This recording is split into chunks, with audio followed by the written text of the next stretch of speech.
देख रहे हैं द फुलझड़ी और मैं श्रुति। स्वर्गीय लता मंगेशकर के बाद एक और सुर हमेशा के लिए शांत हो गया।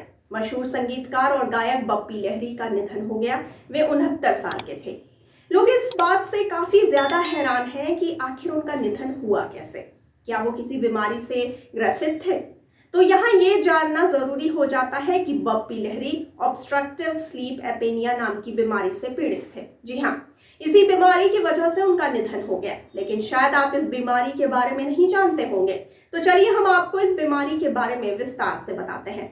लेकिन सबसे पहले ये जान लेते हैं कि क्या है ये ऑब्स्ट्रक्टिव स्लीप एपेनिया। आपको बता दें कि ऑब्स्ट्रक्टिव स्लीप एपेनिया यानी OSA एक ऐसी बीमारी है जिसमें सोते समय अक्सर सांस लेने की प्रक्रिया कुछ पलों के लिए रुक जाती है और इसके बाद यह फिर शुरू हो जाती है। यह नींद से जुड़ी सबसे आम सांस संबंधित रोग है। OSA तब होता है जब आपके गले में कोमल ऊतकों को सहारा देने वाली मांसपेशियां जैसे कि आपकी जीभ और सॉफ्ट पैलेट आराम करने लगती हैं। इससे आपका वायु मार्ग छोटा हो जाता है या फिर बंद हो जाता है और क्षण भर के लिए आपकी सांस यह बंद कर देता है। आपको यह भी बता दें कि जबकि हर समय मुंह और नाक से फेफड़ों में हवा का प्रवाह सुचारू रूप से होना चाहिए, यहां तक कि सोते समय भी। जिस दौरान में सांस पूरी तरह से रुक जाती है उसे एपीनिया या एपिनिक एपिसोड कहा जाता है। वहीं OSA में रात भर हवा का सामान्य प्रवाह कई बार बंद हो जाता है।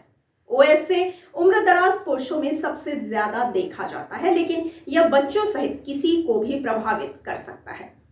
और आइए अब जानते हैं क्या हो सकते हैं स्लीप एपेनिया के कारण। इसमें सबसे पहले कारण की बात करेंगे मोटापा। जी हाँ, इस बीमारी से पीड़ित लोग ज्यादातर मोटापे से ग्रस्त होते हैं। मोटापा स्लीप एपीनिया का मुख्य कारण है क्योंकि इससे ऊपरी वायु मार्ग के आसपास फैट जमा होने लगता है जिससे सांस लेने में बाधा आ सकती है। दूसरा कारण है बढ़ती उम्र। जी हाँ, आपकी उम्र के साथ ऑब्स्ट्रक्टिव स्लीप एपेनिया का खतरा बढ़ जाता है, लेकिन आपके 60 और 70 के दशक के बाद यह स्तर बंद हो जाता है। आगे कारण है सक्रिय श्वास नली।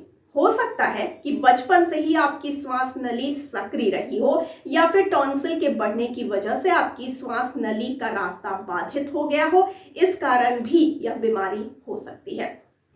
आगे बढ़ते हैं, हाई ब्लड प्रेशर और डायबिटीज। जी हाँ, हाइपरटेंशन और डायबिटीज की समस्या से ग्रसित लोगों में भी ये बीमारी ज्यादा देखने को मिलती है।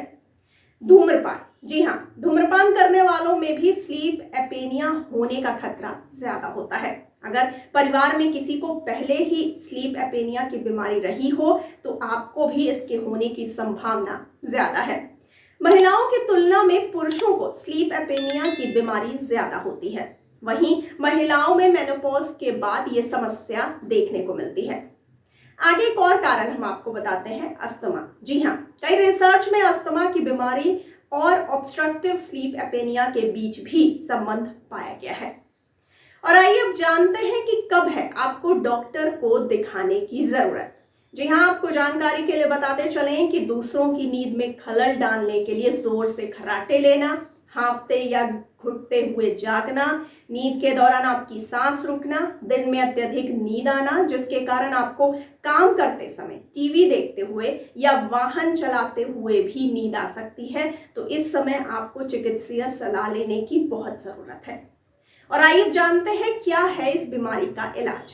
आपको बता दें कि ऑब्स्ट्रक्टिव स्लीप एपेनिया का इलाज संभव है। इसमें एक ऐसे डिवाइस का इस्तेमाल किया जाता है जो सोते समय आपके वायु मार्ग को खुला रखता है। इसके इलाज का एक और तरीका है जिसमें एक माउथपीस के जरिए निचले जबड़े पर दबाव डाला जाता है। कुछ मामलों में इसकी सर्जरी भी करानी पड़ती है। ऑब्स्ट्रक्टिव स्लीप एपेनिया में पीठ के बल सोने पर खर्राटे ज्यादा आते हैं और करवट लेने पर शांत हो जाते हैं।